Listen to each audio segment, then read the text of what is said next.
Apakah pendidikan Indonesia saat ini membelenggu kemerdekaan peserta didik dalam belajar? Sebelum masuk ke dalam tersebut, mari perlu kita pahami bagaimana perjalanan pendidikan Indonesia dari pra-kemerdekaan sampai saat ini. Pada pra-kemerdekaan, pendidikan di Indonesia dimulai dari tahun 1854, di mana beberapa bupati mendirikan sekolah kabupaten. Tapi sekolah itu hanya untuk mendidik bagi calon pegawai yang bertujuan untuk keperluan pemerintah kolonial Belanda. Kemudian tahun 1866 berdirilah sekolah Bumi Putra, tetapi hanya diajarkan menulis, membaca, dan menghitung. Pada tahun 1920 timbullah cita-cita baru yang mengkehendaki perubahan radikal dalam pendidikan Indonesia akan kesadaran kultur dan kebangkitan gerakan transformasi untuk perkembangan pendidikan Indonesia. Barulah 3 Juli 1922 berdirilah Taman Siswa yang merupakan perwujudan dari perjuangan Ki Hajar Dewantara di dunia pendidikan Indonesia. Selanjutnya, bagaimana setelah kemerdekaan? Kurikulum pertama di Indonesia adalah kurikulum tahun 1947.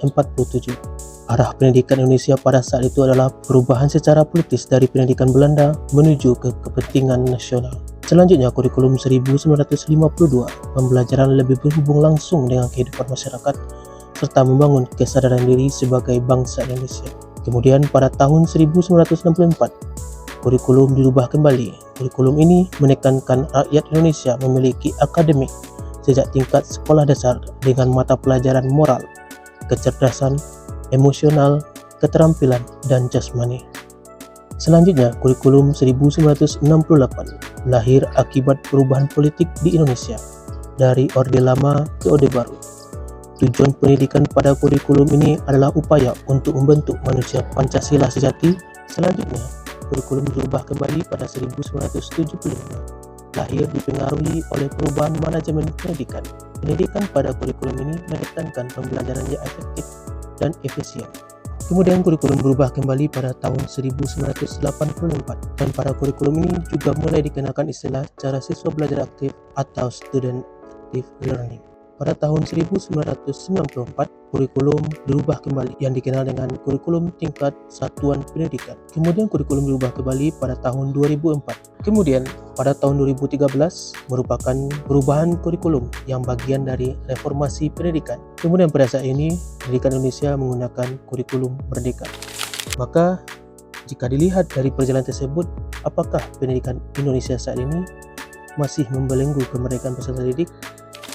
Kurikulum merdeka adalah konsep kurikulum yang memberikan kemerdekaan kepada peserta didik. Konsep kurikulum merdeka memberikan kebebasan kepada peserta didik dari belenggu kurikulum yang kaku, di mana peserta didik diberikan kesempatan untuk mengeksplorasi minat dan bakat mereka dengan lebih luas. Di kurikulum merdeka ini, pendidikan tidak lagi dianggap sebagai pemenuhan nilai saja, tetapi lebih sebagai pengembangan potensi dan kreativitas siswa sesuai dengan minat dan bakatnya.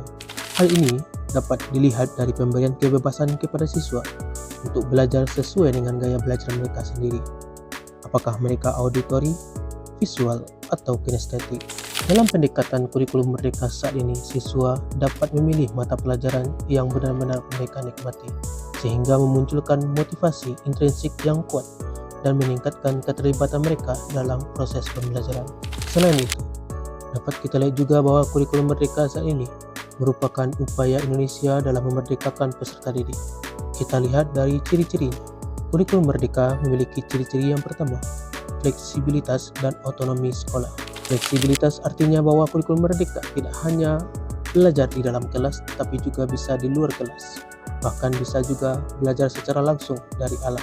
Yang kedua, otonomi sekolah artinya sekolah diberikan keleluasaan dalam mengelola sumber dayanya. Dengan adanya otonomi sekolah ini, sekolah dapat mengembangkan fasilitas dan sarana prasarana di sekolah sesuai dengan kebutuhan peserta didik. Selanjutnya, penilaian formatif. Penilaian formatif bertujuan untuk memantau dan memperbaiki proses pembelajaran serta mengevaluasi pencapaian tujuan pembelajaran. Bagi murid, asesmen formatif berguna untuk merefleksi kegiatan pembelajarannya sehingga dapat mengetahui tantangan yang dialami serta langkah-langkah yang perlu ia lakukan untuk meningkatkan pembelajarannya. Tentu hal ini merupakan salah satu upaya kurikulum merdeka untuk membebaskan belenggu pada peserta didik dalam proses belajar mengajar.